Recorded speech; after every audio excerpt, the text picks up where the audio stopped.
Vai então. Vai, Antônio, eu não gosto da cachoeira.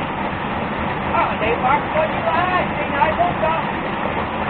Olha, vai entrar aí no meio.